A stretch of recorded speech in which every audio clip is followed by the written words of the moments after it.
অনেকে মনে করেন যে আমরা শুধু বড় বড় কথা বলি, রক্ত দিতে হলে আরো রক্ত দেব, এই কথাগুলি আমাদের ফাঁকা বলি মনে করেন। শুধু এতটুকু কথা আপনাদের আশ্বস্ত করার জন্য বলছি, 3টা বছর প্রতিদিন হৃদয় থেকে আমাদের রক্তক্ষরণ হয়েছে। আমার অন্য সকল সহযোদ্ধা যারা কারারুদ্ধ হয়েছিল, আমি যেই পরিস্থিতিতে 3 বছর কারাগারে বন্দী ছিলাম, আমার একদিনের কষ্ট আমার সকল সাথীদের 3 বছরের কষ্টের মধ্যে যদি তুলনা করা হয়, ওয়াল্লাহ আমার একদিনের কষ্ট অন্য সকল সাথীদের 3 বছরের কষ্টের চেয়ে বেশি ছিল। আমার কেন বেশি ছিল? কারণ শেখ হাসিনা শুধু আমাকে শারীরিকভাবে হত্যা করতে চায়নি, আমার অস্তিত্ব, আমার বংশীয় গৌরব, বাংলাদেশের আলেম সমাজের ইতিহাস, ঐতিহ্য, মর্যাদা সব মামুনুল হকের নামের মাধ্যমে এই মাটিতে দাফন করতে চেয়েছিল। আপনারা কি মনে করেন সেগুলো আমি বুঝতাম না? সেগুলো আমি বুঝতাম না? আমাকে যখন এক দিন কারাগার থেকে কোর্টের চত্বরে নিয়ে যাওয়া হতো, একটা দিনের কথা বলছি, কারাগার থেকে যখন কোর্টে নিয়ে যাওয়া হতো, নারায়ণগঞ্জের কোর্টে, একটা কোরবানির সময় একটা পশুকে যেখানে বাধা হয় সেখান থেকে ধরে নিয়ে যখন জবাই করার জন্য নিয়ে যাওয়া হয়, পশুটা উপলব্ধি করতে পারে যদি যে আমাকে জবাই করতে নিয়ে যাওয়া হচ্ছে, সেই পশুটার যে উপলব্ধি হবে, খোদার কসম খেয়ে বলে আমি একজন হাসাস মানব প্রাণী, একটা পশুর মতো কোনো অবচেতন কোন প্রাণী তো আমি নই, আমি তো মানুষ একজন। প্রতিটা কোর্টের ডেটে মনে হতো যে আমাকে আমার ঘর থেকে আমার মাজবাহের দিকে নিয়ে যাওয়া হচ্ছে, চূড়ান্ত অপমান আমাকে করা হতো, চূড়ান্ত লাঞ্ছিত আমাকে করা হতো, যার চেয়ে বেশি লাঞ্ছনা এবং অপমান আর হতে পারে না। হযরত আয়েশা সিদ্দিকা রাদিয়াল্লাহু তাআলা আনহা ইফকের ঘটনায় 1 মাস যেই কষ্ট বহন করেছেন, আমি সেই কষ্ট 3 বছর বহন করেছি। আয়েশা রাদিয়াল্লাহু আনহাকে সাথে কোনোভাবে তুলনা করছি না, প্রশ্নই আসে না, আলাইয়াযু বিল্লাহ, উনি কোথায় আমি কোথায় বা আমরা কোথায়। কিন্তু কথা হলো যে এই যুগের একজন সাধারণ ইমানদার হিসেবে আম্মা জান আয়েশা সিদ্দিকা রাদিয়াল্লাহু তাআলা আনহার মাকামের তুলনায় যত ব্যবধান, পরীক্ষা, ইবতিলা এবং ষড়যন্ত্র, আব্দুল্লাহ ইবনে উবাই ইবনে সালুলদের নেতৃত্বে পরিচালিত ষড়যন্ত্র, এটা এই যুগের জন্য সেই পর্যায়েরই ছিল। সেই পর্যায়ে আয়েশা সিদ্দিকা রাদিয়াল্লাহু আনহাকে আক্রান্ত করে নবী মুহাম্মদুর রাসূলুল্লাহ সাল্লাল্লাহু আলাইহি ওয়াসাল্লামকে ঘায়েল করার চেষ্টা করা হয়েছিল। এই যুগে আমার সৌভাগ্য এটা আমি বলবো যে আমাকে কেন্দ্র করে আলেম সমাজকে কলঙ্কিত করার চেষ্টা করা হয়েছিল। আল্লাহ পাক হযরত আয়েশা সিদ্দিকার বারাত জাহির করেছেন। ওই যুগে ওহীর দুয়ার ছিল, আল্লাহ পাক ওহীর মাধ্যমে আয়েশা সিদ্দিকার মাকাম অনুযায়ী করেছেন। এই যুগে আমার মতো একজন নাকিসুল ঈমান ওয়াল আমল ব্যক্তির জন্য আল্লাহ পাক যতটুকু করেছেন, আমি মনে করি এটা আমার অবস্থান থেকে আল্লাহর অনেক বড় রহমত এবং নিয়ামত ছিল। এত সহজ মনে করেন না। আমরা এগুলো বুঝে বুঝে এই সমস্ত পরিস্থিতির সম্মুখীন হয়েছি। যারা মনে করেন যে শুধু আবেগে কথা বলি, মাপ চাই আপনাদের কাছে, এতটা বোকা আমাদেরকে মনে করেন না যে না বুঝে কথা বলি। যখন কথা বলি, যখন ভাস্কর্যের বিরুদ্ধে কথা বলেছি, বুঝেই বলেছিলাম, পরিণাম জানতাম এই ভাস্কর্যের বিরুদ্ধে কথা বললে কি পরিণাম আমার হতে পারে।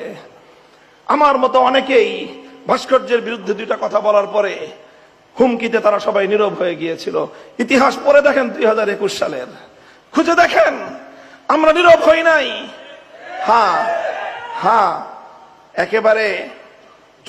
একেবারে মানে একই ধারায় কথা বলে গেছি তা না, কিন্তু কথা ফিরিয়ে নেই নাই, কথা প্রত্যাহার করি নাই, বলেছি, চূড়ান্ত ভাবেও বলেছি, আল্লাহ আমাদেরকে সক্ষমতা দিলে সর্বপ্রথম মুহূর্তেই সকল ভাস্কর্য ভেঙ্গে গুড়িয়ে দিব।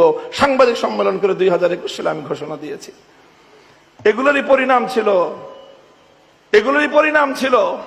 আর আপনারা তখন মজা লুটেছেন, এখনো মজা লুটেন। মনে রাখবেন, আয়েশা রাদিয়াল্লাহু আনহার ওই ঘটনাকে কেন্দ্র করে উম্মতের এক দল এখনো পর্যন্ত তারা মজা লুটে, তাদেরকে শিয়া বলা হয়।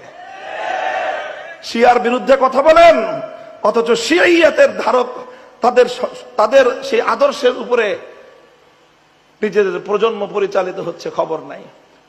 আল্লাহ পাক হেফাজত করেন। আমি বলছি যে এই কথাটা, সেই কথাটা হলো এই যে আমরা যে রক্ত দিতে চাই এটা শুধু আমাদের মুখের কথা নয়। রক্ত দিতে চাই মুখের কথা নয়, রক্তের চেয়ে অনেক বড় কিছু দিয়েই তারপরে মঞ্চে দাঁড়িয়ে কথা বলছি। জীবনের চেয়ে মূল্যবান জিনিস কোরবান করে দিয়ে এসে আল্লাহর জন্য, আল্লাহর দ্বীনের জন্য তারপরে কথা বলছি। আমি মনে করি শাপলার এই চেতনা, শাপলার এই চত্বরের এই জাগরণ এবং এই যে আমাদের আত্মত্যাগের যে কোরবানির যে প্রেরণা, আমাদের যে এই বক্তব্য, আমাদের এই বয়ান, এটা অব্যাহত রাখতে হবে। আরে ভাই, যেই জিনিস, যেই কথা, যে বক্তব্য, যেই স্লোগান বাতিলের ভিত শুদ্ধ কাঁপিয়ে দেয়, সেটা যে আমাদেরকে আঁকড়ে ধরে রাখতে হবে, সেই কথা আমাদেরকে এত বড় লেকচার দিয়ে বুঝাতে হবে কেন? বুঝেন না যে জিনিস তাদেরকে ভয় পাওয়ায় দেয়, সেই জিনিস আমরা কেন আঁকড়ে ধরবো না? আমরা তো কেন বারবার শাহাদাতের শপথ দিব না? যদি শাহাদাতের শপথ নিজের অন্তরের মধ্যে না থাকে, শাহাদাতের তামান্না যদি না থাকে, কিসের ইসলামী আন্দোলন, কিসের ইসলামী রাজনীতি? মুহতারাম হাজিরিন, আমি আর কথা দীর্ঘায়িত করছি না। আমার মূল কথাটা হলো এই শাপলাকে কেন্দ্র করে জুলাই থেকে নিয়ে জুলাই সনদ এবং জুলাই সনদের আইনি ভিত্তি বাস্তবায়ন, আগামীর বাংলাদেশ থেকে ৭২-এর বাকশালী ব্যবস্থাপনা, ভারতীয় দালালি, ভারতীয় আধিপত্যবাদের শেকড় শুদ্ধ এই মাটি থেকে উপড়ে ফেলতে হবে ইনশাআল্লাহ। এবং আমরা এটা করবো ইনশাআল্লাহ, এবং আমরা এটা করতে পারবো ইনশাআল্লাহ।